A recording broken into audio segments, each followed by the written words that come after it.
All right, Logan, welcome to the studio corner. This is it? It started? It started. Oh, nice. We are recording. We're somewhat live. Oh, I got you. I see what you're saying. Thanks for having me, man. Yeah, good to have you on here. I'm honored, dude, even though I'm not a magician. Magician? You know, man, I'm a musician. This is not the podcast for. I mean, you know, if you're a magician and you want to come on, sure, you're on stage doing it, so it's some sort of entertainment. But it'd be pretty cool if you're a magician. Yeah, I kind of wish I was a magician. You know what? I think I'd have you come on and do your tricks for me, and I'd like try to describe to people what's happening. That would be that's the future of magic, dude. Just the podcast magic, where something you just describe what kind of tricks. Podcast magic. Wow. That's what we'll call it. Okay, shut this down. We're starting our new podcast. Podcast magic, where I'm gonna do card tricks in front of you, and you're just gonna describe them to people. Okay? I wouldn't even know where to begin to describe a card trick, let alone an actual trick. No, this is what it's gonna be. It's just gonna be audio of us. I'm gonna be like, okay, pick a card. This is all you're gonna hear. Pick a card.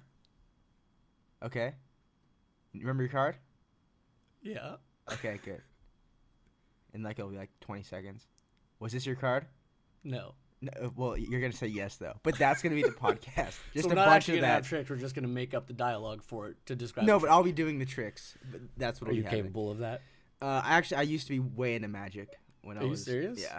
Wow. Yeah, I don't know if I know him anymore, but I knew some. So you went from magic to comedy, huh? Yeah, dude. Comedy is magic. Not too far of a step. Yeah. I feel like there's a lot of comedic aspects. Yeah, I might be a comedic magician. Maybe that's the next. That's where my career's taking me. I'd like to see that act. So you probably don't. Before we dive into this, you, among many other people, have asked about this golden rod sitting on the desk here. Yes. I consider it the mascot for the podcast. I don't know what it is. It was given to me. It's just, I think it's a defected piece of like art. Who gave it to you? Like a. So my dad is doing like all these, is a business of like furniture and like really high end stuff regarding furniture and design work. And I went down to the factory a few weeks back, and he just handed this to me as I was leaving. And he's like, "Hey, you can have this." I'm like, I grabbed it, looked at it. I was like, okay. So I took it, and it fit nice on the desk. I've been trying to name it. I gave you a name, dude. I forget what the name was, but I gave you a name for sure. I don't remember what the name was, but I'm pretty sure I didn't like it. It was the golden something. It was one of those. I forget what they're called.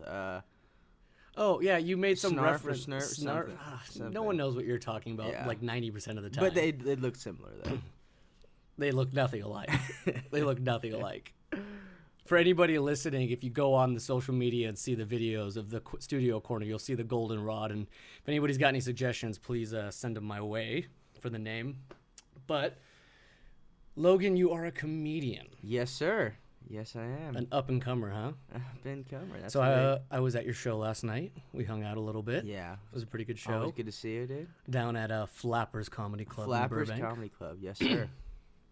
So tell me about it.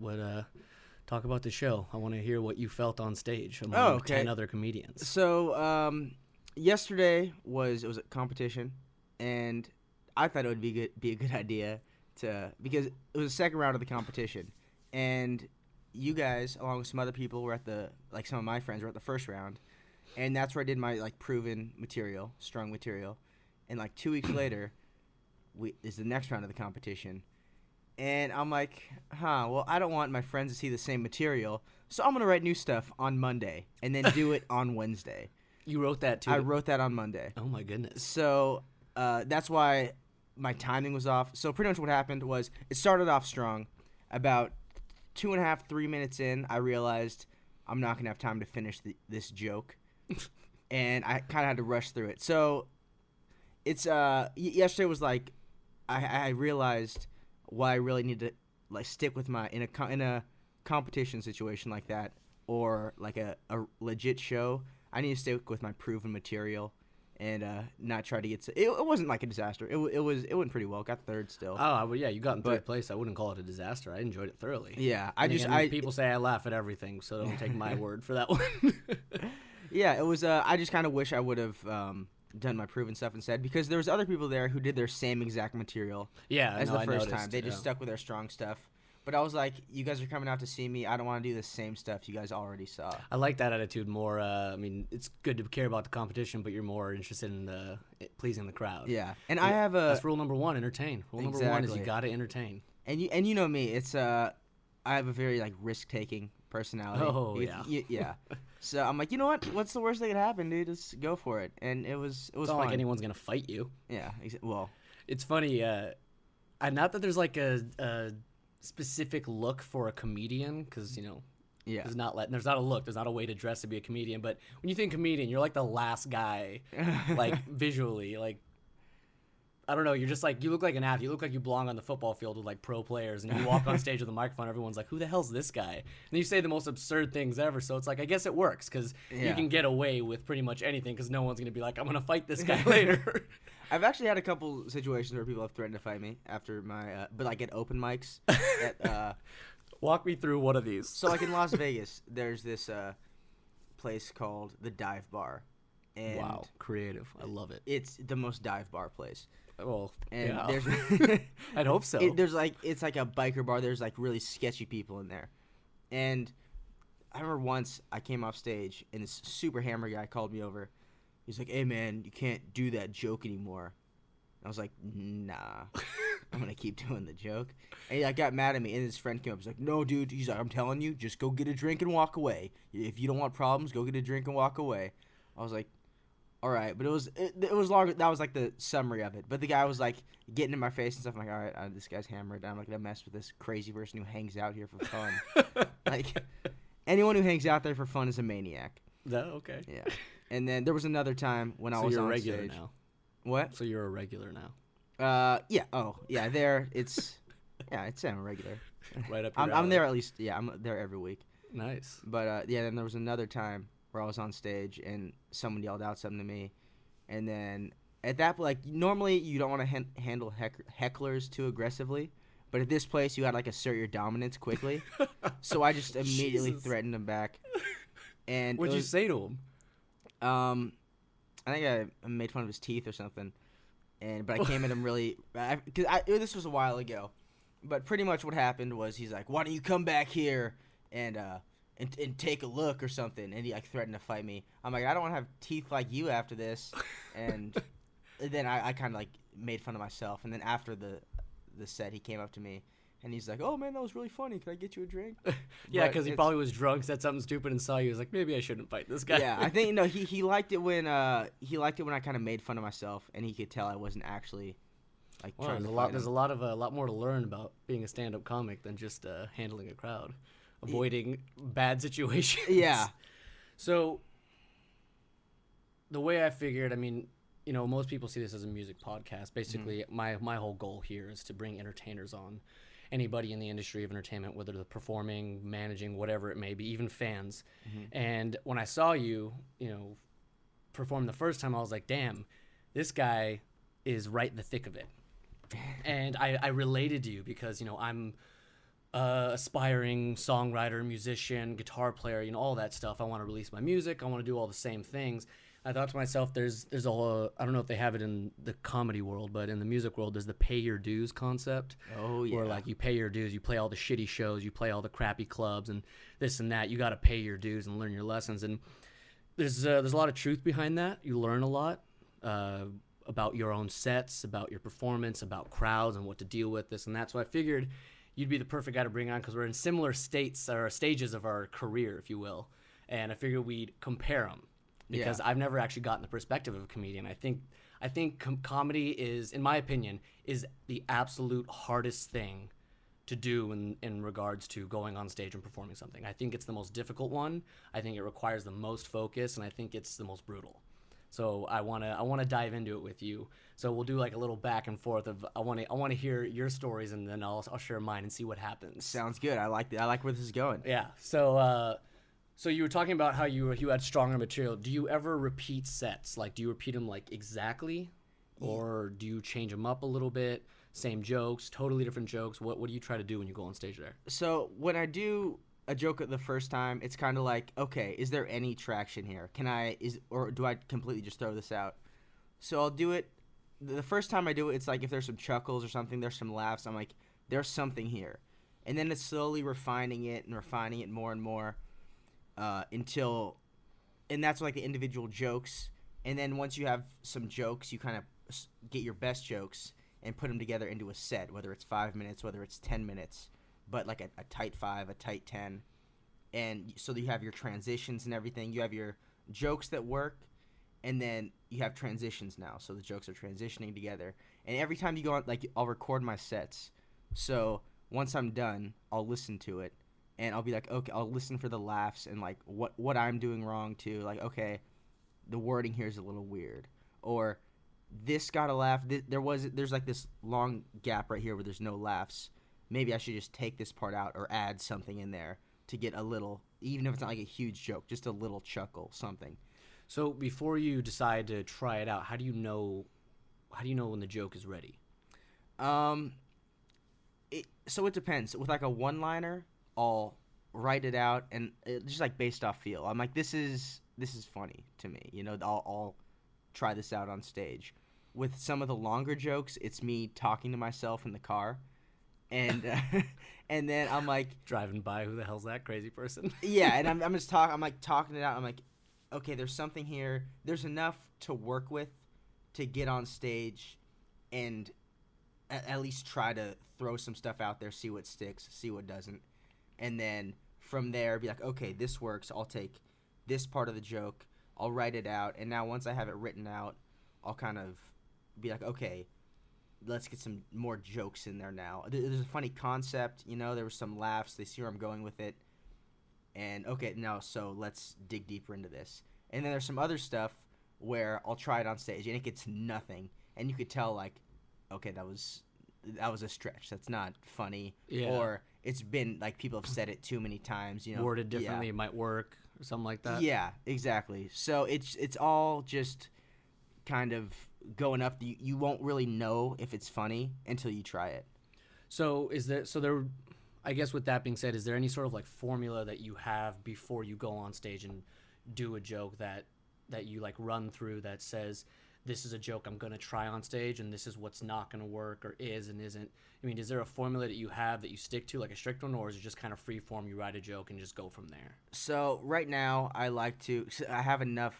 have some material that I know works. So I'll start with my strong stuff normally that is proven, because at least I could use that as kind of a baseline, because if I'm getting nothing off my jokes that I know are proven, I'm like, okay, this is kind of I've used these jokes so many times and they've worked.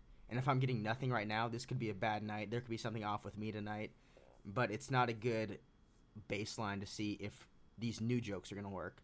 So if I try out my strong jokes and they work, I'm like, okay, now let's get into the new stuff. I know they're willing to laugh. I know that, you know, they're paying attention. So now if I try this new stuff and I get nothing, there's something wrong with the joke. If I try the new stuff and it's, you know, there's something there, I'm okay, I have something to work with here. And then it's, like I said, refining it. And then I like to end with another, even if it's just a short joke, a strong joke.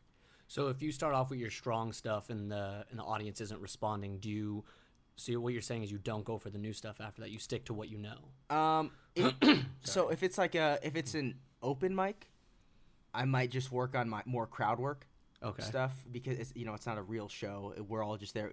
No one's paying. We're all just there to kind of work on our jokes. Yeah. So I'll be like, jokes aren't going to work tonight. I'm not going to get much from just, you know, trying to see if something's funny or not. I'm going to work on crowd work.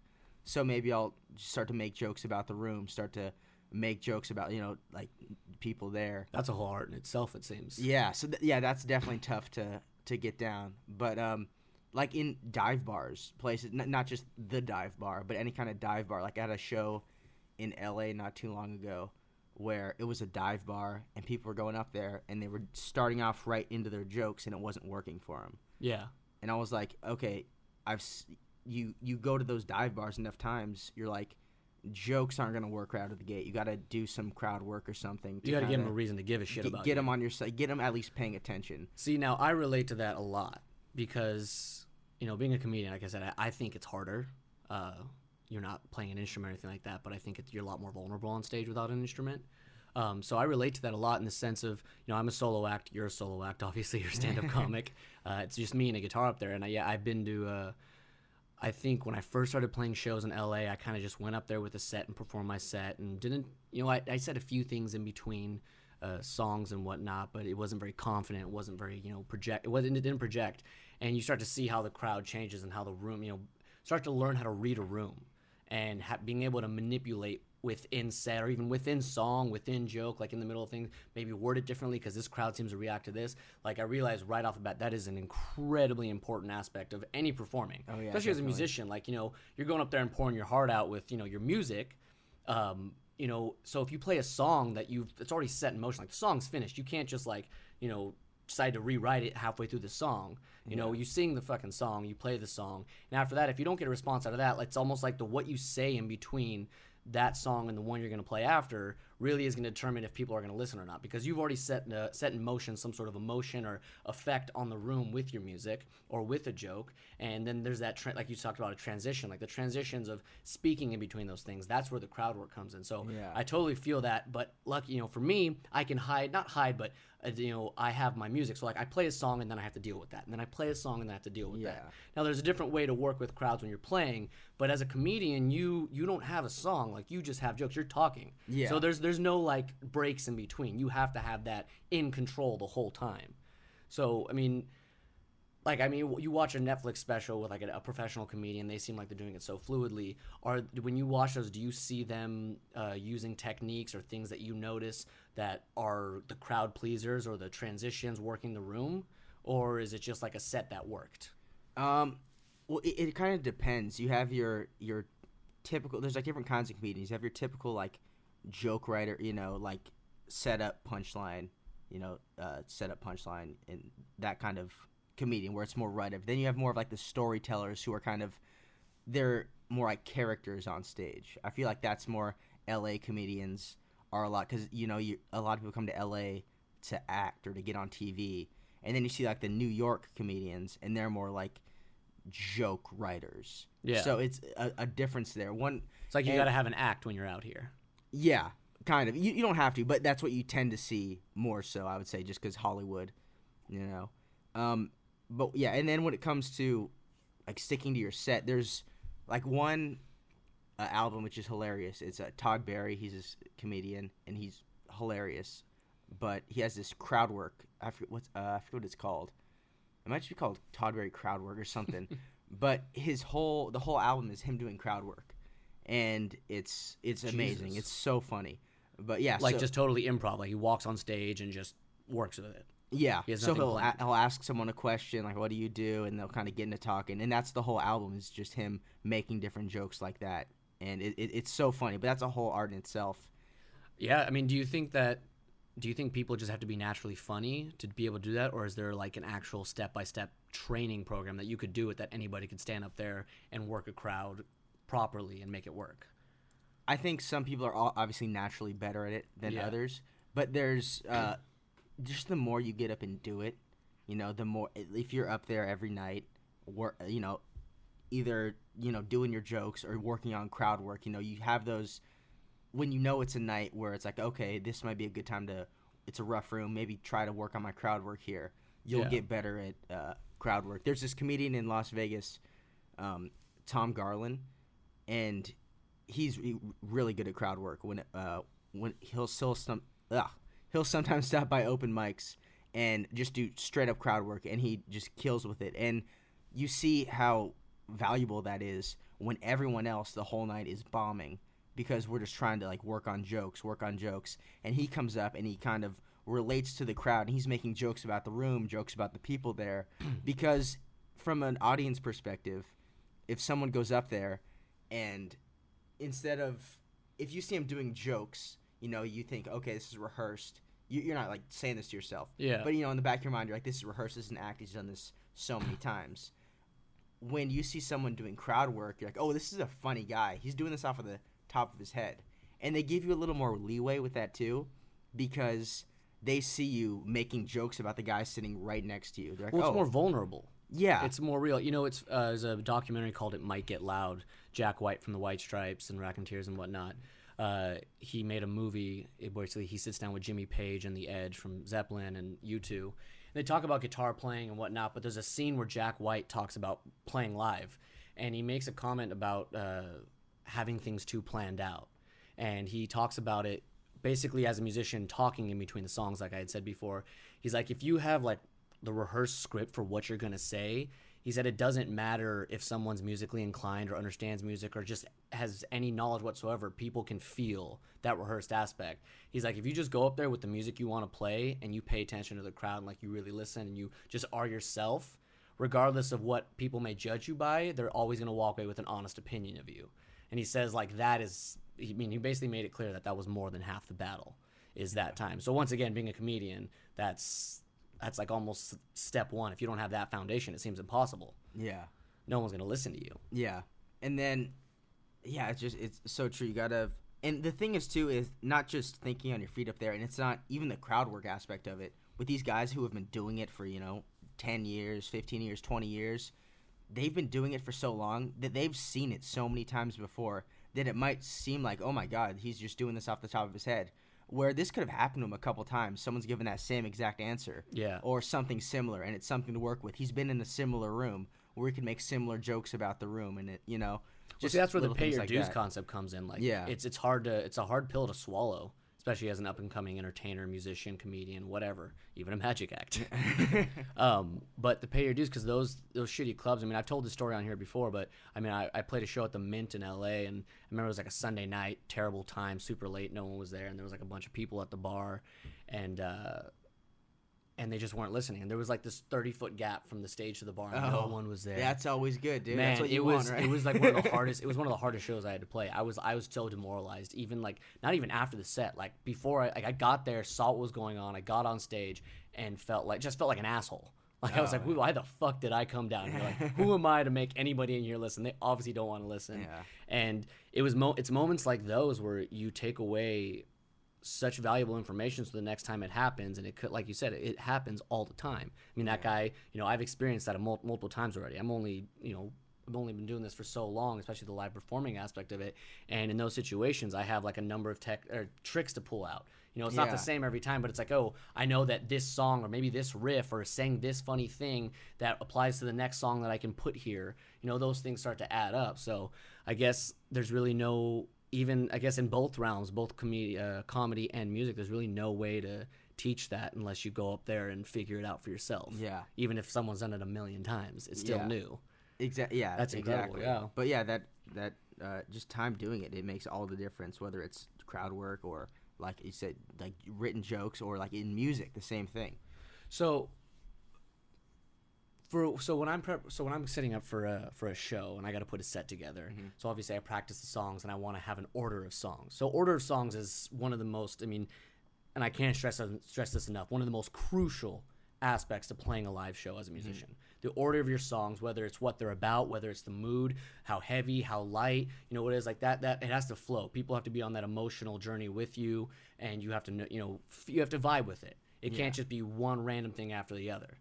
It's got to make sense. It's almost like telling a story. You wouldn't start, between the middle and end and then switch over to the beginning and all that stuff. Yeah. There has to be a theme to it. Exactly.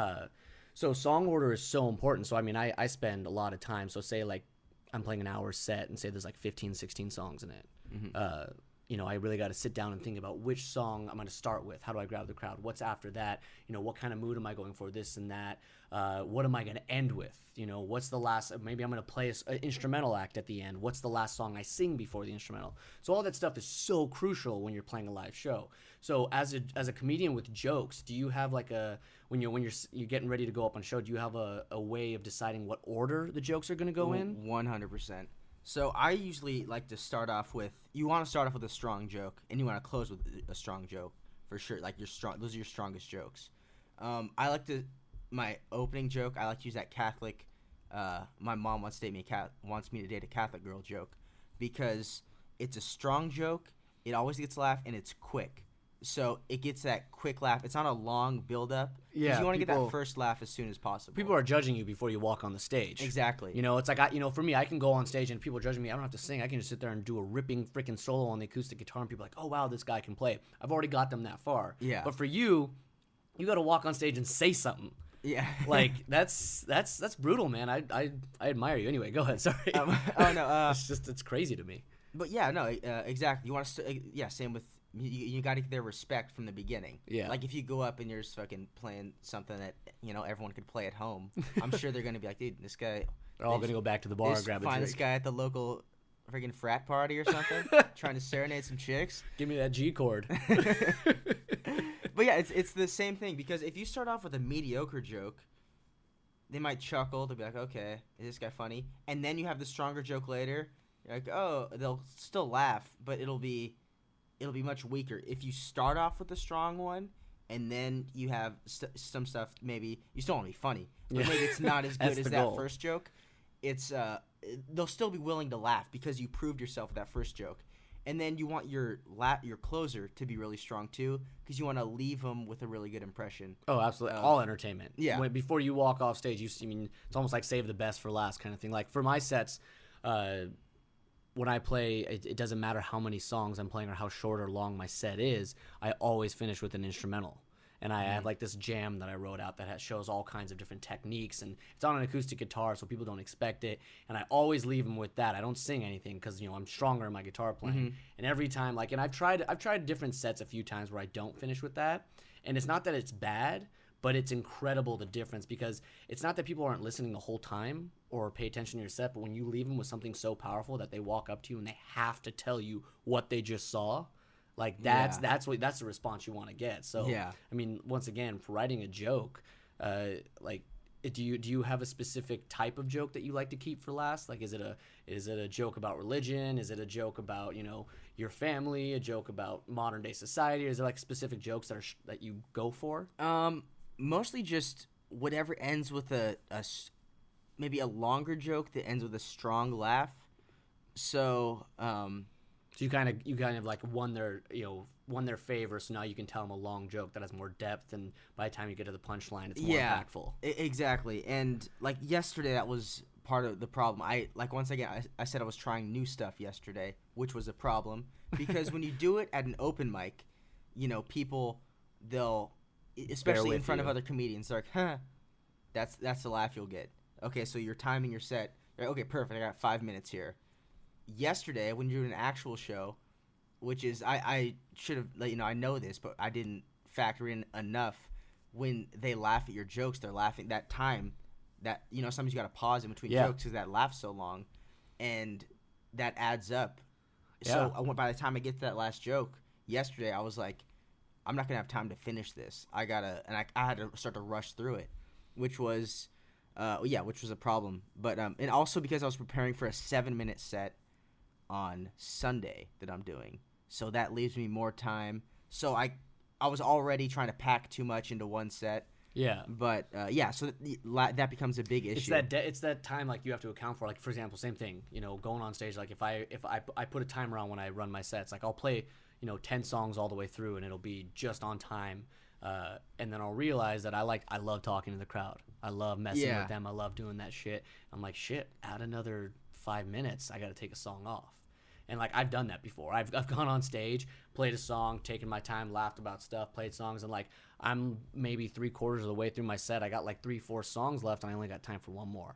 That totally fucks you up, and factoring that stuff in is so important when you go on stage. Yeah. And it's crazy because with a comedian, it's like it's not like, for me, I got to talk in between, so I have to factor in how much I'm talking to the crowd. But for you got to factor in how much time you're standing there and waiting for people to stop laughing. Like, you don't have control over that. Yeah. Like, there's way less control. That's nuts.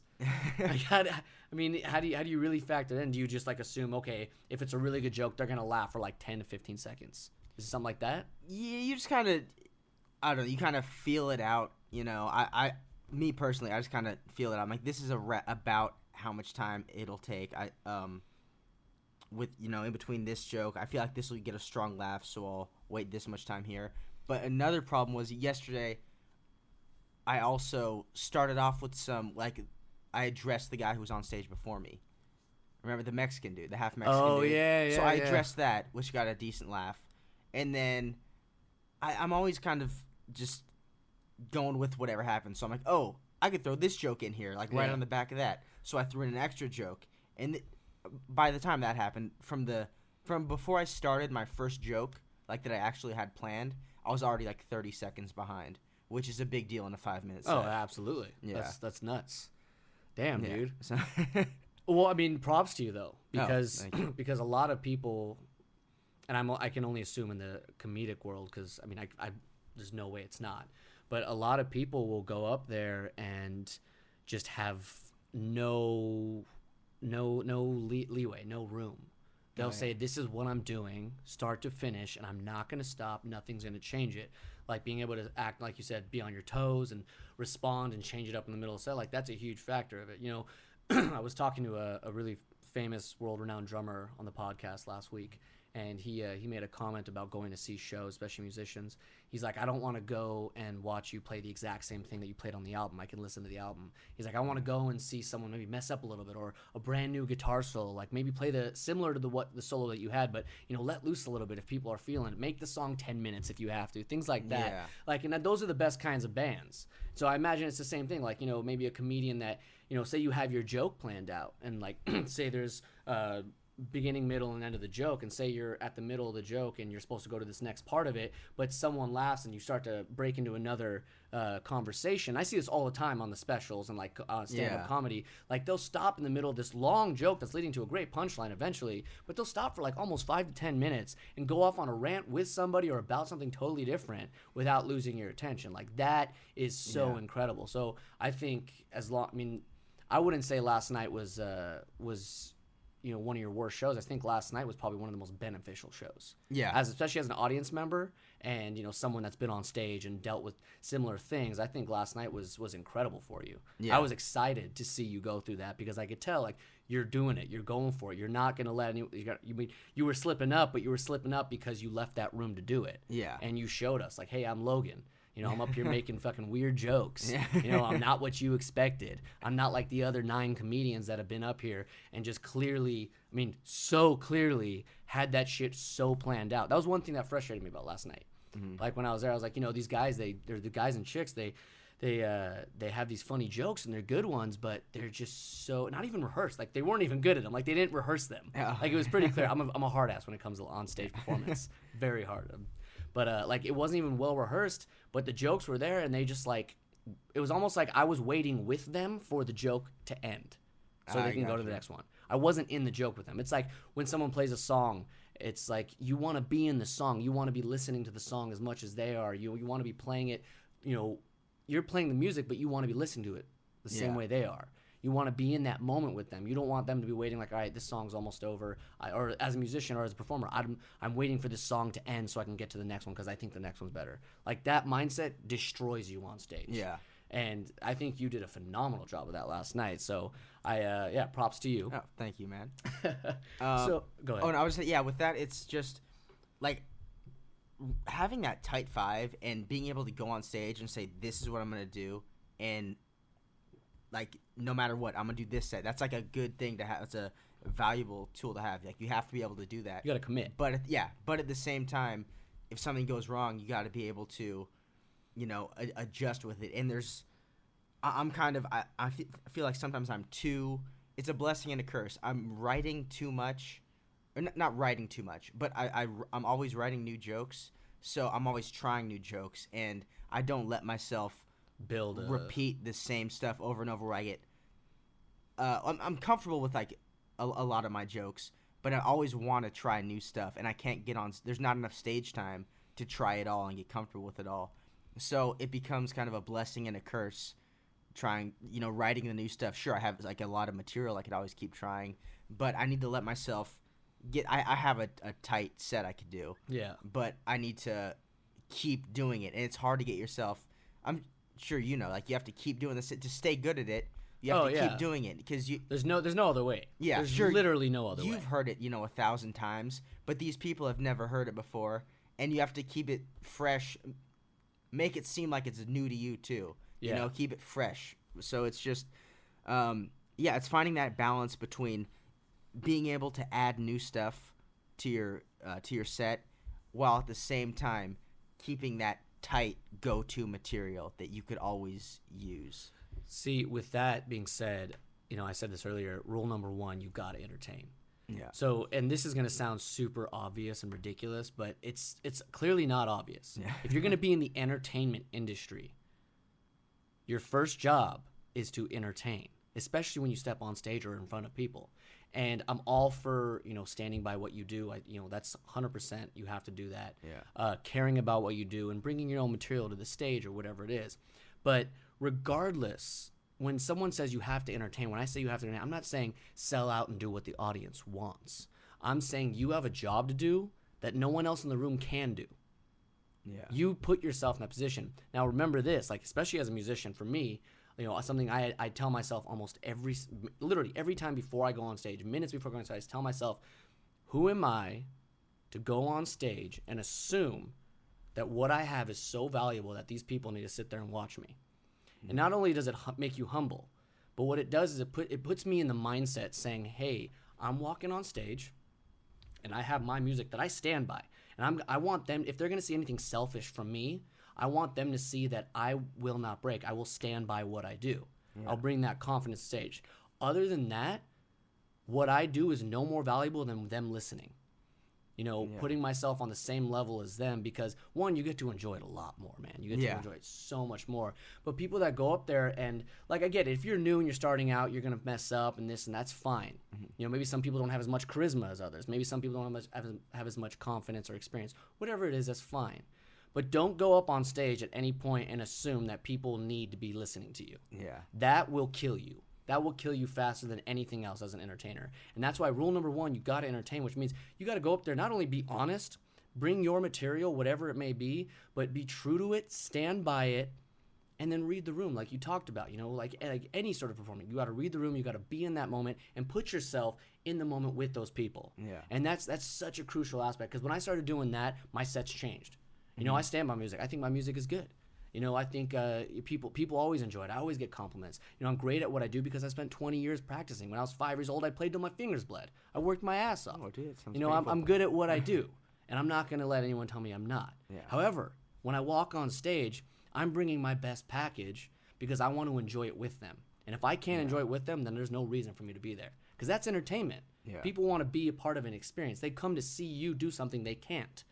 So, especially as a comedian, you walk on stage and say, I wrote these jokes and I thought they were funny, so why, you guys need to sit here and listen to it. Can you imagine if you walked on stage with that attitude? Yeah. That's ridiculous. That's insane.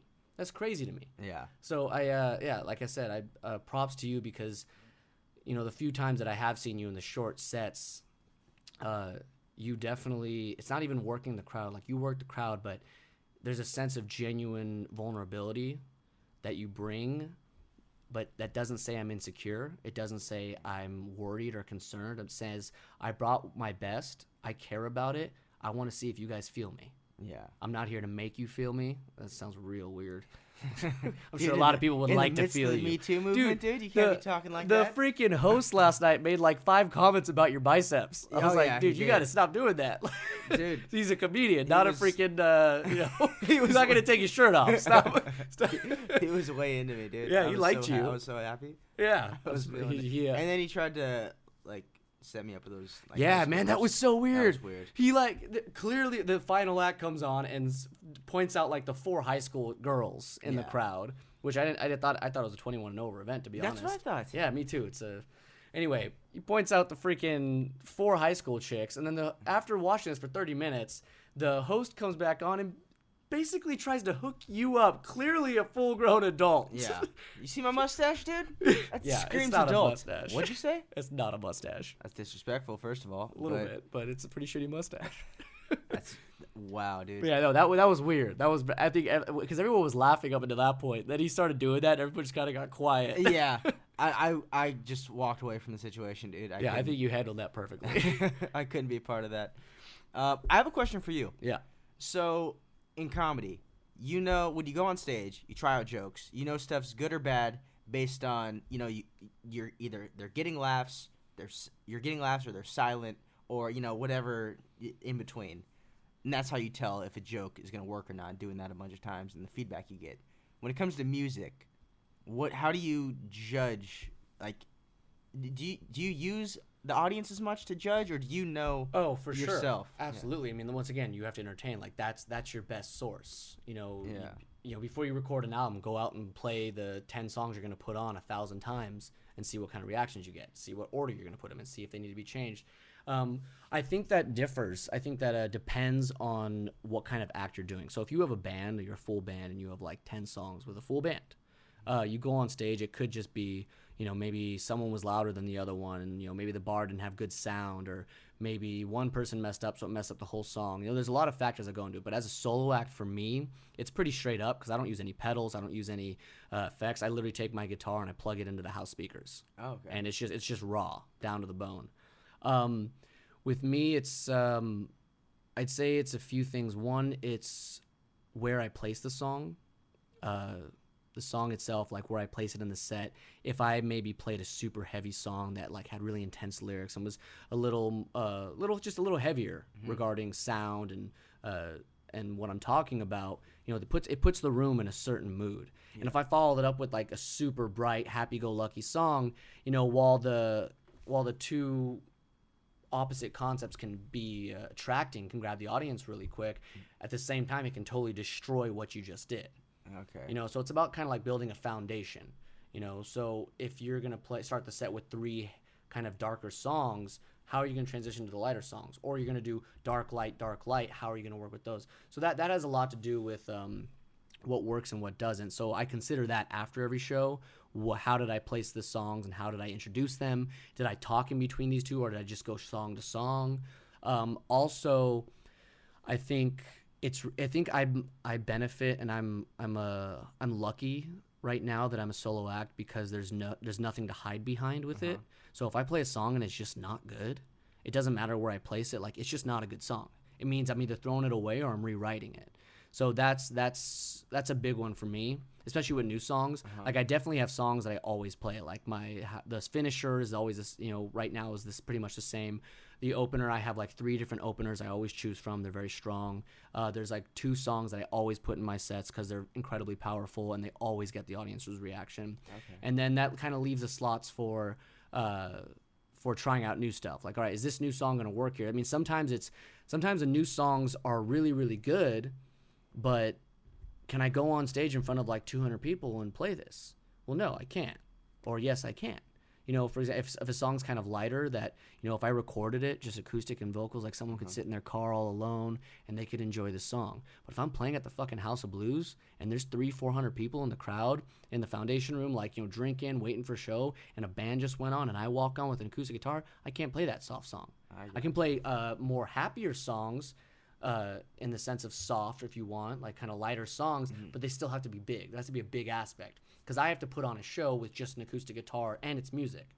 So if I had a band, maybe then it's a different story. Maybe I want to play a soft acoustic, but I got a bass in the background and I got a drummer, using those lighter sticks and just touching the cymbals. It sets a mood so I can pull that off.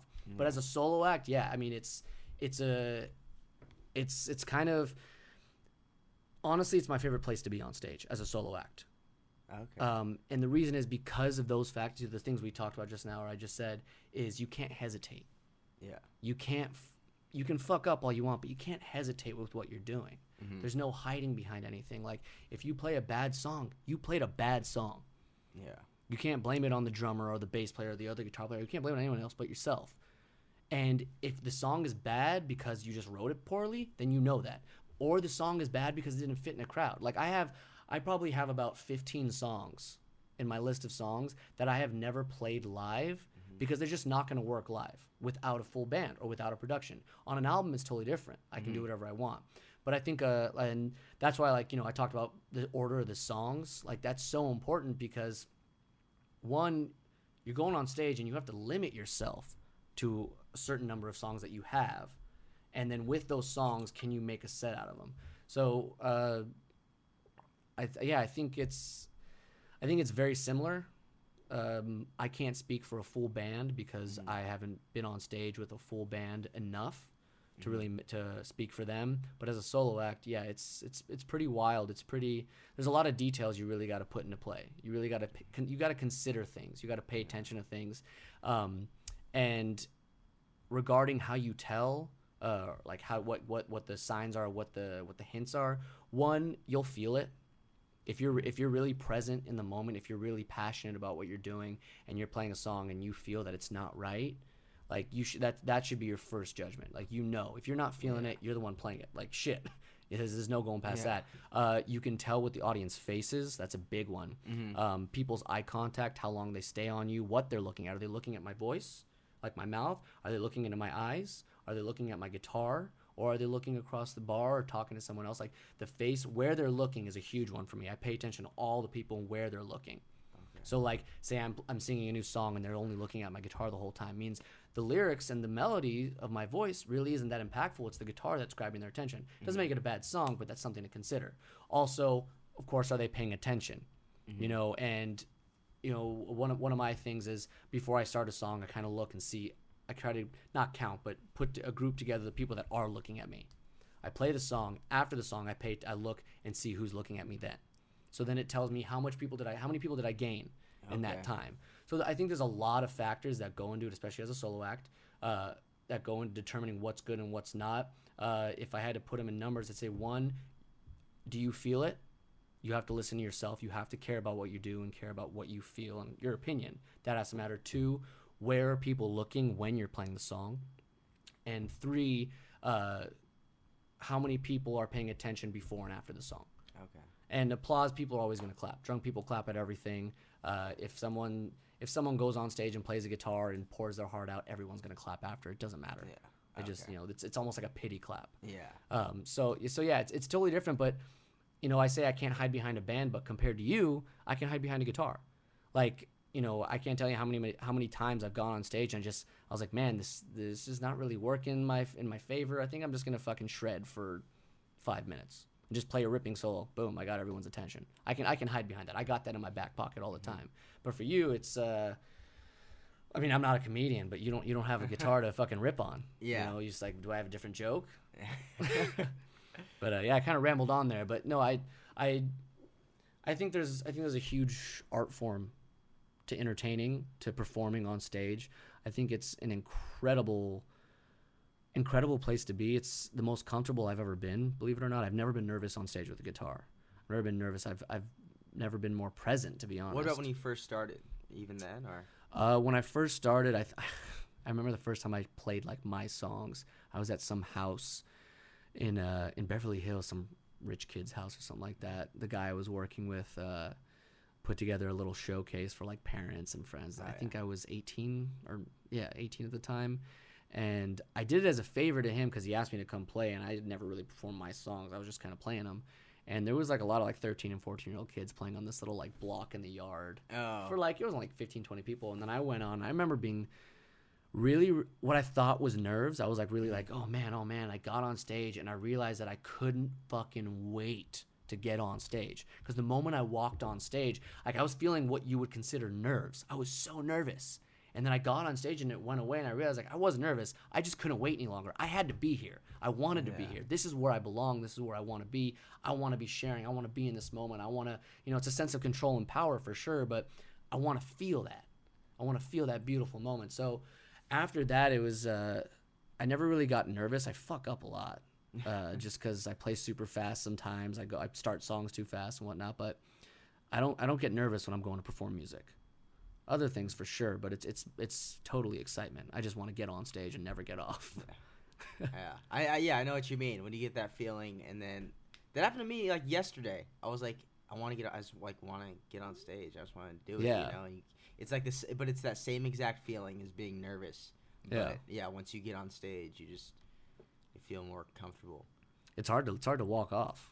Sometimes, just because, especially when a crowd's feeling you, like when a crowd's just laughing their ass off, you're like, man, I just want to stay here for the next hour and tell jokes and fuck around. It's hard for people that don't perform. It's hard for them to realize that it's not that we're getting attention. It's not that we're like famous for that one moment. It's not that people are paying attention to us. It's that it feels so good to care so deeply about what you're doing and have such an impact. It's like, I don't care if my name is never remembered, but to be in this moment and have that impact and share that, fuck. You can't beat that. I just like making hot chicks laugh, dude. Yeah, that's the secret. What'd you say before we started recording? You said comedians and cars. That's what gets chicks. Comedians and cars. No, have you ever seen that show? I've seen the show, but I heard you say comedians and cars. I'm like, those are the two pillars. How do you get chicks? You either a comedian or you got a car. Yeah, or both, dude. If you're lucky. There's very few of those comedians with cars. Yeah, there was a lot of jokes about comedians making money last night. Oh yeah, it's yeah, definitely tough to start to make money as a comedian. No, they're not all Kevin Hart. Yeah, he's also an actor. But yeah, true. Yeah, I'm reading his book right now, and when I say reading his book, I mean listening to his audiobook. Am I the only person that reads books anymore? Everyone does audiobooks. Nerd, dude. You know what the issue is? I can't, like, if someone has a bad voice right off the bat, I'm like, I don't care. I'm not listening. I can't do it. Yeah, he narrates it himself. Oh, that's different. Yeah, if the person narrates it, those are the ones I mostly listen to. But yeah, I like to read. I like to, for audiobooks, I like to do more like, I don't like, trying to think of how to describe this. I don't know. That's stupid. But like, yeah, if like someone's more storytelling, eloquent. More like storytelling books, and I'll read more educational books. See what I'm saying? Like if it's like a finance book, if it's a, real estate sort of, those kind of books. I'll like read you want to those. be told a story, you want to read about facts. Yeah, exactly. No, I can roll with that. Yeah. I like that. Yep. So speaking of being on stage and figuring out what works, I imagine you've bombed. Oh yeah. I want to hear your worst bombing story. Oh, my worst bombing story. Oof, there's been a couple. So there's some where you go up there and you're just getting nothing. But people just don't give a shit. But it's like no one has the whole night, It's like a really like crappy open mic and everyone's bombing. And those nights you're just like, I'm gonna bomb. Let's see how this goes. And you go up. So that's one thing. It's another thing if you go on stage and like this happened to me once. There was like this older crowd there, and people were going up and they were killing with their jokes. And it was I think I was like fourth, and there was like 3 people had great sets. There's like a actual crowd there, and then I go up, and I decide once again I'm trying. It's an open mic too. But I'm trying new stuff. But there's like a crowd there. So normally you're just trying new stuff in front of a couple people, And other comedians probably. Yeah, other comedians. For this night it's packed for some reason. I decided to try new stuff, getting nothing. And it wasn't like it was edgy new stuff too. It was like the older crowd you said? Yeah, older crowd. Oh, well, man. not edgy. I would say it was weirder new stuff. Still. You've heard some of my weird jokes. Yeah. And I was getting nothing. And it was bad. Completely bombed. And the person after me went up and they did great again. How do you recover? That night you drive home and you're like, I suck. I should quit. Never do and this you cry again. yourself to sleep. And then the next day you're just like, all right, time to go to another one. But I don't mean for you for sure. I think you have a very impressive work ethic and a very impressive way of treating yourself, which is an important part of creativity and vulnerability. But I think a lot of people, I felt this myself, and I think it's very easy to bomb one time or have something go wrong and then not just go home and tell yourself that sucked and wake up and go for it again. I think a lot of people struggle. Yeah. So do you have something you do or something you tell yourself or that basically you can pick yourself up the next day? Pretty much just like everyone bombs, everyone's gonna have a bad night, and that's what I tell myself. I'm like, you know what, I just gotta keep doing it, and because I could stop, but why would I just quit after everyone's gonna have a bad set? It's like quitting like a sport after having one bad game or something, but it happens a lot. So a lot of bad games. Well, see, I think a lot of it is attitude too. You have a good attitude. Yeah. I was playing a show one time, and I was playing with like 4 other bands that night, and I was opening up because I was a solo act, of course. And I played, and I had the crowd. I played a kick-ass show. I had the crowd. It was going really well. And this band came on after, and you could tell it was the front man show. Like there was a guitar player, bass player, and a drummer, and then there was the guy up front. He didn't introduce his band once. First off, that's just already a fucking bad call. But he was clearly he was trying to be the center of attention. He was trying to be the best front man he could, which, go for it. But he was very about himself. Yeah. And I remember after he played his set, by the time they finished, not a lot of people were paying attention. And more people had paid attention to me, and I'm just a guy with an acoustic guitar. Oh yeah. And I remember I was having a beer at the bar, and he came by before, like, in between sets from his band to the next band, and he came by and he just, without missing a beat, for about 10 minutes, complained about the crowd, complained about how they don't know what good music is, how they don't know what it takes, they'll never understand, why bother showing up if you're not going to pay it, like all this stuff. It's just one excuse after the other. I wanted to knock the fucking guy out, but I was like, you know what, he's already knocking himself out.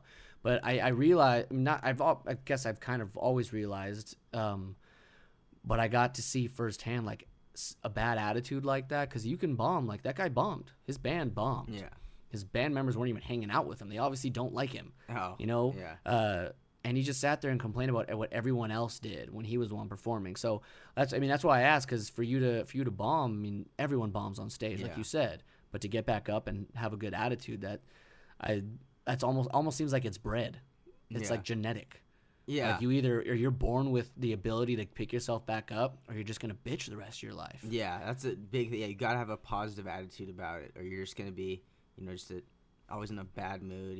Like thinking you're terrible, which maybe not like most. Maybe not even positive. Like, hold yourself accountable. Like, did you not just write all that stuff, whether it's jokes or music? Tell yourself, I'm worthy of getting on stage, performing this stuff because I think it's that good. Did you not go through all those steps personally? You made those decisions, and then just because someone decided to go to a place one night and have a drink and listen to you, and they didn't listen to you the way you wanted them to, like, people don't hold themselves accountable. So I think that has a lot to do with the attitude. Yeah. Oh, holding yourself accountable is so big, because you got to go on stage, and it's one thing if you go on stage and everyone's bombing, no one's paying attention, everyone has a bad set. And you're like, okay, maybe the jokes are fine, and I just gotta, I gotta keep working on it and maybe work on some crowd work, something like that. Yeah. And and then you do the jokes again, and they work the next night. That's one thing. It's another thing if those same jokes keep on bombing, and you're like, oh, the crowd doesn't want to laugh. Oh, I feel like it's a big thing with the whole just like people saying PC culture.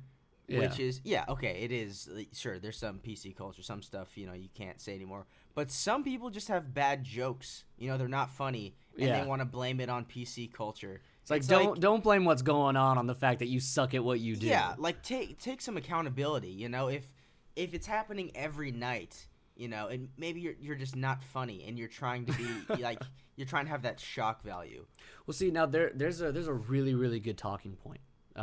Sorry, I don't want to go too far off, but the idea that if you go on every night and it's not working, I can't tell you how many times I've seen guys go on stage, or bands or whoever go on stage, and it's clearly not their first show. Mm-hmm. You're playing the House of Blues, you're playing the Baked Potato, you're playing a good club in LA kind of thing, and you've done this before, so you've got to know somewhat of what works and what doesn't. Yeah. And you're going on stage and you're playing and it's obviously not working. And like, as a musician, I can tell who's been doing this, who's been playing the circuit, who's been playing clubs every night, who's been trying to get shows, and who's up there their first time. It's like, Helen Keller could fucking figure that shit out. It's not working. Same thing with comedians. So then I ask myself, and this is a kind of a brutal thing to think about, but why the fuck do you keep getting up? It doesn't work. Maybe you're in denial. Maybe you think it's going to work. But you could play the same exact song or tell the same exact joke by your fucking self in your room. And like, I get it. You're pouring your heart out. Like, that's good. Mm-hmm. Go for it. But if you've done it 15 times in a row, say you play, in 1 month, you play 15 nights. You play the same 5 songs or tell the same 5 jokes, and it doesn't work. I'm not going to have any sympathy for you if month 2 comes around and you're still doing the same set. Oh, yeah. It's not that you should be down on what you do, but if you're not working to be better, especially that's the most prominent way of telling what's good and what's bad. You go up and perform in front of people. That's what we do. in any sort of creativity that involves entertainment. Like we go to the entertainment, we go on stage, and we do what we do. That's the fucking number. That's the top. There's nothing past that. That's what you do. Yeah. You go up there and you're doing the same shit and it's not working. Like, I can't feel sympathy for you anymore. I'm glad that you care about what you do and like you're passionate about it. If you have a good attitude, sure, have a good attitude, but good attitude is important. But if you're not willing to work and make it better, or like write a better joke, write a different set, then fuck you. Exactly. Yeah. Or can't adjust the joke. You gotta do something. You know, if you keep doing the same exact thing, that's your problem. That's your fault. You have to. At least if you're gonna do the same joke, at least try and make tweaks to it. You know, if you feel like this is funny, I want to make this a joke, and it's not working, change something. Don't keep saying the same exact thing, the same exact words, the same exact cadence. Everything. Waiting for someone to laugh so you can sleep at night. Yeah, exactly. Yeah, you got to change something yourself. It's way too brutal of an industry to be pulling shit like that. Yeah, you just need to go. Yeah, and then if you're there's the opposite problem where you do the same stuff every night because it does work, and you're doing it at open mics, and you already have it down. You know, you've been doing the same stuff forever, and you have no new material. That's another problem. Like you have to put yourself in situations where you might bomb because you're trying brand new stuff, and it might not work, and you can't be afraid to bomb. Well, I also just.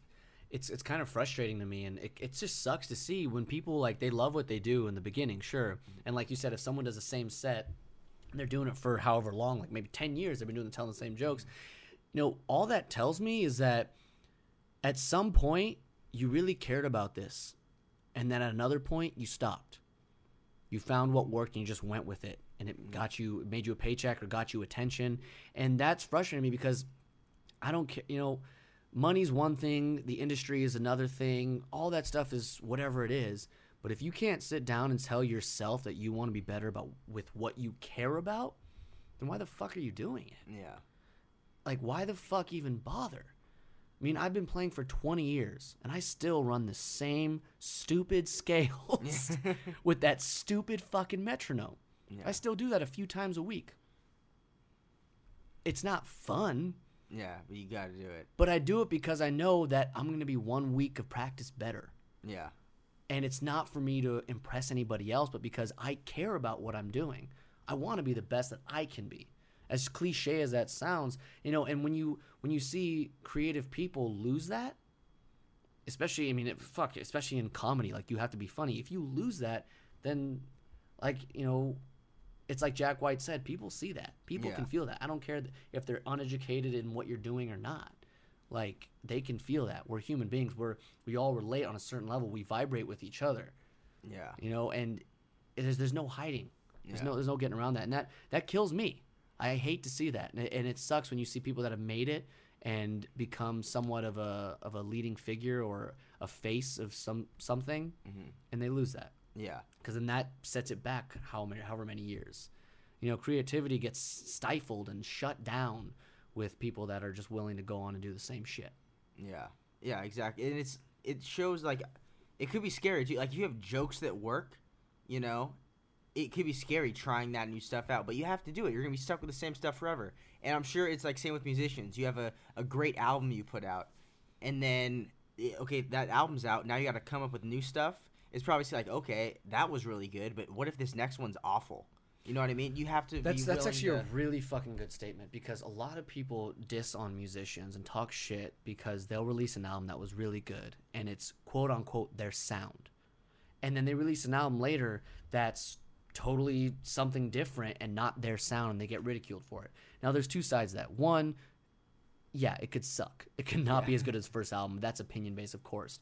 But two, I think no matter what, as long as you stay true to what you care about, as long as you stay true to your core values, like I pick up the guitar and I write songs from my heart, what's going on in my life or what I care about, and it's vulnerable, whatever you add on to that, whatever you do with that, will still have, quote unquote, your sound. Because that's who you are. The same thing with jokes. If you go on stage and if Logan Quiroz went on stage and tried to tell different jokes that someone else would tell, it wouldn't work. Yeah. People would hate you for it. Exactly. If that other guy that was meant to tell the jokes told them, they'd love him for it. It's all about that honesty, that genuine thing. I say explore as far as you possibly can. Be as creative as possible. Take every fucking risk. But no matter what you do, Never lose sight of who you are and what you care about. To live a day and not care about what you're doing is fucking death in itself. That was deep, dude. Oh, yeah? What'd you read that one, dude? What hardcover book did you get that out of, dude? You know, you see enough faces in the crowd. I mean, I know you just started comedy in the last year or something like that, right? Yeah. I mean, I've been doing this music a long time, and, you know, I'm on a long time for me. I mean, I started when I was 5, but you learn a lot from people's reactions that really hurt you. Oh, yeah. When you beat yourself up from what someone else did or their reaction, that's where you learn a lot. Yeah. That's where this is coming from. What's the worst is when you see everyone having a good time and there's one person you pick out. Do you ever do that? Oh, and yeah. They have like a straight face. They look mad. Like, try to impress them kind of thing. yeah. Everyone else is having a good time. But you pick out that one person and you're like, what's going on? Like, what am I doing wrong? And you're like getting mad at yourself. It's, I have a problem with that. But, not that I get mad at myself, problem. but it's like. It's a good problem to have, dude. Yeah. It's like, you know, I'm like, what am I not doing to get to you? But yeah, that was just a quick little comment I wanted to throw out there. So with a comedian, because the music industry is just, it's a lot of things. It's, you know, so-called the hardest business in the world. But as a comedian, what are the steps? Like, say everything worked out for you and you went down the road and you became like a Kevin Hart successful level.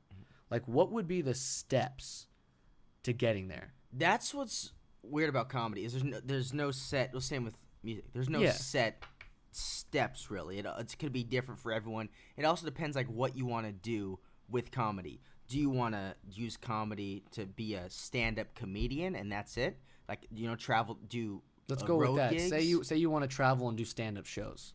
What's like the ideal situation? Like, you start playing, you know, shitty dive bars for open mics, and then you get one good gig. What happens after that? Like, what would be the ideal situation? So it depends. So like, let's say if you want to go on the road, there could be someone who is on the road. You're doing your stuff. You're out there every night doing your jokes. Someone who's going on the road likes you, says, "Hey man, you want to come on the road with me?" It could be just someone seeing you, and then you end up opening up for them. And that could open up different paths for you. You know, someone else sees you and likes you. They want you to headline. It could be this. It could be that.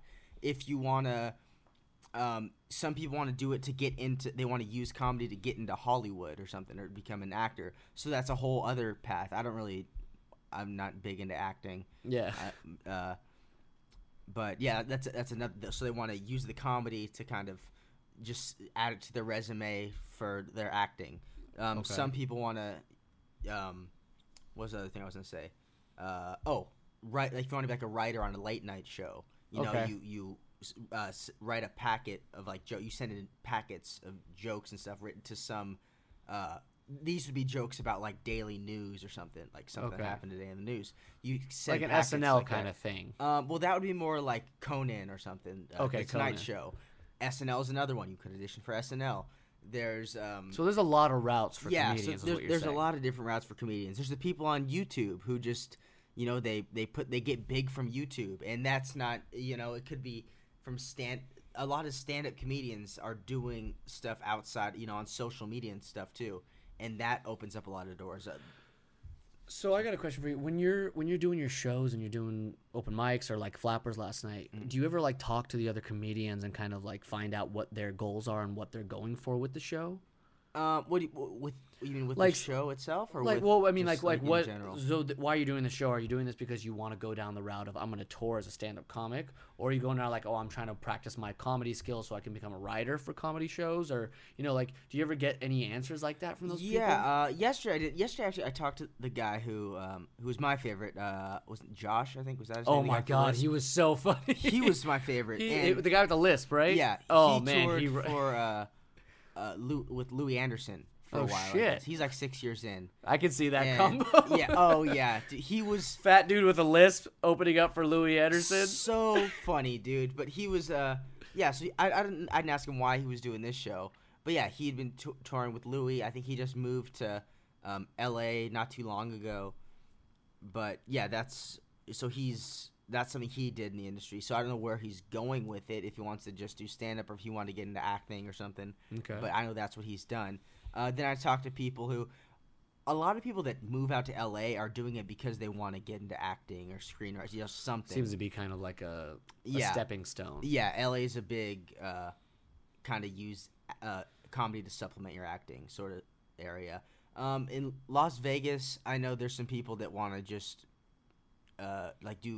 start to do road gigs and then just become they want to be a comedian, you know, that they want to be a stand-up comedian. That's what they want to do. And, you know, if they get offered something, they'll do it, like, as far as acting goes. Yeah, a lot of the guys are doing that. Yeah. But, for me personally, I want to do stand-up. I'm not really big into getting into, even though I'm in LA, I'm not, like, too interested in getting into acting. Unless, what about writing? Writing as far as what, like late night shows or... Well, late night shows, like, you know, we've known each other since we were kids. Yeah. You know, we've been going to school together, you know. Getting chicks, dude? Heck yeah. Well, one of us has been getting chicks. You've been watching. You're right, you haven't. Oh, you beat me to it. But, and, like, you're definitely kind of, you know, just, you have a lot of energy, a lot of charisma, a lot of good qualities. Oh, thanks, in the performance realm, and you want to be just a stand-up comic, and I think you're going to be great at it. I think you're going to succeed. I think with your work ethic, with your skills, with your natural talent, I think you're going to do great, regardless of what you go for, especially in comedy. But I could totally see you getting on a skit like SNL, like being the guy that they fucking bring in for like every skit that just makes it so much. Like, what's the name of that guy, the chubby dude, chubby black dude? What's his name? Oh, he's one of my. I know exactly what you're talking from about. Good Burger kind of thing. Yeah. Oh yeah, I know exactly what you're talking anyway, about. he's like one of those guys they bring in for like every skit because so he just funny. makes it funnier. Yeah. Like, I imagine you as, you know, if you want to do something like that, like, you have that ability. You have the ability to walk in on any situation and make it funny because you've always done that. That's who you've been. Like, ask any one of the guys we grew up with, or, you know, anyone we know. You know, I called my parents and told them I'm having Logan on the podcast tonight. They're like, oh, that's gonna be funny. I mean, I don't know how funny it's been, but you know, people have that view on you. Educational. Have that view. So would you, if someone came up to you, like, say SNL, someone from SNL comes and say, hey, Logan, we want you to come be on the show, write with us, and be in the skits. Oh, SNL, yeah, SNL would definitely be something I'd be interested in. It's like SNL, like late night writing, anything like that is something I'd be interested in. But mostly is stand-up comedy. But those are kind of things you see stand-up comedians do those things, and it doesn't really. You could still do your stand-up comedy. I feel like it's similar to, like, you know, famous artists that go on and perform. Like, yeah, they maybe do a collaborative album, or they go on and, like, you know, oh, I had this guitar player play the guitar parts on this album. Like, I remember Michael Jackson had Eddie Van Halen play on one of his, oh my god, I'm blanking out on the fucking song. God damn it. Beat It. On the song Beat It. Eddie Van Halen played the guitars on Michael Jackson's Beat It. No. And Fall Out Boy went and, you know, re-recorded it, and they had John Mayer come in and rip some fucking epic guitars on it. And it's like, I feel like there's a lot of that's kind of one of those things where it's like stand-up comics go out and they do their shows. Musicians go out and do their shows, but there's such a interconnected world because you're good at what you do. Because you're great at what you do, there's so many more avenues for you. Yeah. And I definitely envision you as one of those people that definitely, like, you know, you go up and you do stand up and everyone wants to see your shows and you're hilarious, but you have talents beyond that. You can work with people, you can get in and make things better. You enhance them. Well, thank you, man. Yeah, don't let it get to your head. Oh, too late, dude. Too late. But yeah, and a lot of people use like SNL or like the late night shows. You could use that to supplement your like you're like, oh, you've seen him on SNL, and you can get booked from that. You know, a lot more people. Yeah, a lot more people want to see you. Like, I saw Michael Che, and he got big from he does the I forget the news part of, it's some part of SNL. Oh, I know what you're talking about, the daily whatever the. Yeah. Wait, no, daily. I don't know. I saw Michael Che from SNL. Let's just say that. I saw him do stand up in Vegas, and the place was packed out. And a big part of that is because he's on SNL. People know him from SNL, so they want to come see him. And he's a hilarious stand up comic too. But that SNL helps him out. So, for sure. That's great. I mean, I feel like the entertainment industry alone, if you're it's not necessarily that you have to do a million different things, but if you're great at what you do, it means it's not that you're just talented and skillful. It means that you're versatile. Yeah. Like you see everything Kevin Hart does. Yeah, I mean, like take studio musicians. Perfect example. Yeah. Studio musicians are the best musicians because they can walk in any situation and be good at what they do. You know, Kevin Hart is amazing because he can go do a stand-up tour like a fucking rock star. Yeah. You know, fill out stadiums like fucking Metallica, and then go do a #1 movie in the country. Yeah. You know, like he can act, he can do comedy, he can set up events, he can produce, he can host things. Like there's that versatility, but because he's great at what he does. Yeah. Which is comedy. You know, so that's I think that's an important thing for anybody that's learning, whether it's an instrument, whether it's to do comedy, whether it's to act, whatever entertainment you're going into, creativity, whatever it is. You have to get to a level where you're not just so skillful that you can use all your skills, but you're versatile that no matter what comes your way, you can be who you are with what you do, good at it in any situation. Yeah. So I think that's an incredibly important lesson to learn. That's like a next level professional. Yeah. That's really what makes you a professional. Yeah. Oh yeah. Kevin Hart. He's at the point where he's not even a comedian anymore. He's like an icon. He's so past that. Yeah. He's like, an icon. Yeah. He's a superstar. It's crazy how. But yeah, like you said. But that's so good to see. Comedy. It's so good to see. Yeah. Because that guy literally. He's a comic. Yeah. He's all comedy. He does funny stuff, and you know he can, because he's got more into acting. Like he has the ability to work with people and change, whether he wants to do a drama or a comedy. But he's a comedy act. Yeah. And with that alone, he's taken it so far, and it's like a perfect example. Like it's that possible. Yeah. If you're that good and that relentless and willing to push that much and say, hey, I'm not just gonna be the best at what I do. I'm gonna be able to use that in any situation. Yeah. Like that's what makes you the fucking best. Yeah. So I think he's a wonderful example. I think he has another movie out now. Is it that the Upside thing? Yeah. I haven't seen that. I heard it's pretty good. Yeah. So this is a career choice for you then, huh? Yeah. I'm obviously still working right now because I'm not making too much money doing it. But hey man, I'm right there with you. I feel you. Yeah, but it's this is what I want to do. So we're slowly taking it step by step. So you live in Vegas. Yes, You're working at the job that you've explained to me like 5 times. I still have no idea what you do. Commercial real estate. That's all you need to know. Okay, commercial real estate, and you're doing stand-up comedy. How do you find gigs in Vegas? I'm just starting to get booked out in Vegas now because I have a problem. You're supposed to. Well, you should be asking for gigs. Once you start to do shows out there. I don't ask for gigs. I just wait for people to ask me because I don't want to. Terrible way to do things. Terrible. Because I don't want to. I see so many people that just use each other to get spots. They like try and act like they're friends, and they're like, "Oh yeah, you want to." Well, I shouldn't say I see so many people doing this, but I've seen people do this where they're like, "Oh, yeah, like you want to give me a spot at your show," and I don't want people to think I'm like, "Oh yeah, let's just be friends so I could use you for a spot on your show." And which is I'm overly paranoid about that stuff. You know what I mean? I'm afraid to ask. I think don't you have a good as, moral compass. Yeah. I think I think what it sounds like is you don't want to build improper relationships, which once again I think is one of the most crucial parts to succeeding in anything outside of entertainment even. Yeah. I think that's something to keep in your heart and mind at all times, but also I think there's a way to be relentless. There's a way to be ruthless. You don't just go out and fucking punch someone in the teeth and tell them they're a piece of shit. Well, first of all, don't tell them what to do. I'll do what I want, okay? But like, there's a way, like, say you become like, hey, you're playing a show, like, man, I've been trying to get whatever it is. Obviously, I don't know how to do it as a comedian, but there's a way to do it on your own. I think as long as you're working on it yourself and pushing your hardest for yourself to get those gigs or whatever you want to do, I think it's only appropriate if you see an opportunity and to present it properly. Like you got to respect other people. And that's the issue. Like everybody in the entertainment industry, not everybody, that's such a broad statement, but a lot of up and coming people that are shooting for their big dreams, it's like they just look down on each other. Like, oh, I'm better than them. Like, oh, you're nothing compared to me. Like, I'm going to make it. You're not going to make it. I'm going to make it. You're not going to make it. And I think it's so important, regardless of how skillful or where someone's at in their career, to always show that level of respect. One, because you never know what might come your way and what might come of that relationship, however deep it is. But if you can't learn to respect the people that are fighting for the same thing you are, how the hell do you expect to survive? Yeah. I mean, those are your fucking comrades. Yeah.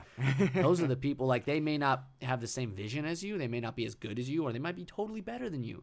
But if you can't learn to respect them and stand by their side, then, yeah, I think I understand where you're coming from. I definitely get that. Yeah, but I'm getting better at asking for when I haven't asked for a gig yet, so I'm not. How'd you get the one at Flappers? I auditioned for that one, and then I've got a couple more. Like I have a couple in Vegas coming up. I have like 3 or 4 in Vegas coming up, just from people asking me after, because they just see me, like, I'm out there every night. Yeah. Doing spots, like every open mic I could hit, and then they see that, and they're like, oh, hey, like they recommend me to someone who has a show. They're like, hey, you should let this guy have a spot. And they'll like vouch for me. But yeah, I need to get better at asking for spots. And also I'll just hang out at the comedy club and get to know people, which is a big part of it. They want to see you out there supporting the other comedians. Dude, I think it's inevitable to be out there every single night, to be giving it your all every time. I mean, and one, you're naturally talented at it, but it's inevitable. I think that's something that people really push to the side, is if you're willing to put that amount of work in, even if you have fucking 0.01% of talent, if you put more work than anybody else in, it's just inevitable, because people are just they gravitate towards that. Yeah. We can't help it. So it's who we are. We see that. So I mean, I'm happy to hear that every night. I expect the next time I talk to you to hear about at least 5 stories about you asking about gigs and how awkward it is, though. Oh, okay, yeah. I want to hear the awkward conversations. We'll get to that. Yeah, I have a couple that I'll have to ask for once I finish these spots up. But yeah, and then just because I don't know, I don't like to ask for it, but another one. There's this comedian out here that I met at my first Flapper show, and we just started to talk, and he got me a gig at he got me that Comedy Store gig. You did a gig at the Comedy Store? I haven't. It's coming up. When? Like the 25th or something. Holy shit! March, that's a serious gig, dude. February 25th. But yeah, it's in the Belly Room. But still, it's the fucking Comedy Store. Yeah, it's still it's really legendary. Cool. I'm excited for that one. But I'm actually going. Last time I was there, I saw Joe Rogan. Yeah, dude, he's there in the main room. But still, I'm off. It's don't still give really me that. Cool. I'm still excited for it. But yeah, I'm just gonna watch him tomorrow at the Comedy Store. Nice. So yeah, it's educational. Cool, exactly. Gotta educate myself on the. Well, shit, man, I'm really, really, really happy I brought you on, because I think it's crazy. It's a crazy world we choose to be in. Yeah. The industries we choose, and we can get caught up, like I get caught up in, like, what's music doing? What's the music industry? What's the music world? Who's doing what? How are they doing it? And I think it's easy to forget that anybody that steps on a stage with original material, original content, is doing the same thing. Yeah. And I think it's so important to build a community. Like, I want to build a community of music and musicians and people to realize that it's still the forefront of things. But more importantly, I want to build the community of people that are willing to say, I'll stand on stage and give it my best for what I believe in and care about. So it's really been a pleasure to have you on here. Oh, dude, thanks for having me. Fucking awesome. Is there anything you want to tell the world before you leave? Follow me on TikTok. Oh, God. Do you really have one? I made one video. Oh, my God. I don't even know how to use it. You got to show me. I've made 3 videos, and the first 2 got taken down because I was naked. So now I have 1 video. Like butt naked, like dick and all? No, just butt. Well, butt naked. Oh, I guess literally. Yeah, I literally guess butt naked. All right. Yeah, so follow me on TikTok. Logan Quiroz? It's comedian Logan Quiroz, something like that. Logan Quiroz comedian. Oh, I don't know. God. It's something. There's not a lot of Logan Quirozes out there. I think that you know what? That's why you're gonna succeed, because you're willing to go where no one else will. No, there's a bunch of like weird people on there. No, I know, but you're going just as weird as them as a joke, and not a lot of people will get that weird for a joke. It's a good time, dude. I really gotta start to tackle this. Go at it 100%. 100%. 100%. Oh Dude. my- Forget Instagram. Forget Oh, Twitter. sweet Jesus. TikTok. Follow me on TikTok. You're fucking wild, man. Dude, that's what they call me, the wild man. They don't call you that. They don't call you anything. They never call me that. Have you ever had a nickname? A couple like exes called me just the love maker, master love maker. You know, I know whoever's listening to this is only listening to it, but I had to watch you say that, and that was painful. It was. Hey, dude, it was painful. I felt. for me too. I felt a little bit of your pain there. Dude, I didn't want to have to, make you feel inferior. Oh yeah. Yeah, it's all I good, don't dude. know how I'm gonna move on. Yeah, dude, the chicks and me. We got a special bond. Oh my god. Hey. Don't wink at me. It's only us in here. Don't wink Did at the camera pick that one up? There's no camera. This is a podcast. Is there a hidden camera somewhere? I'm so glad I don't have hidden cameras. Oh, that would be so good. No. No, okay, sorry. I'd get in a lot of trouble. Dude, you have too many guitars. Let's talk about that for a No, second. there's You no have such thing. 17 guitars in this room. Actually, I think I literally have 16 guitars right now. Jeez, dude, that's incredible. Teach me how to play one. Yeah? I'm gonna become a musical comedian. Because they haven't done that before. It's new. That's dude, hard to entirely. do. Yeah, That's another level. it is. I can't even begin to think about that. That's ridiculous. They always crash and Hey. burn, too. Dude, they say that it's got to be first time for everything. Okay. Wow, that was so deep, so this is philosophical stupid. there.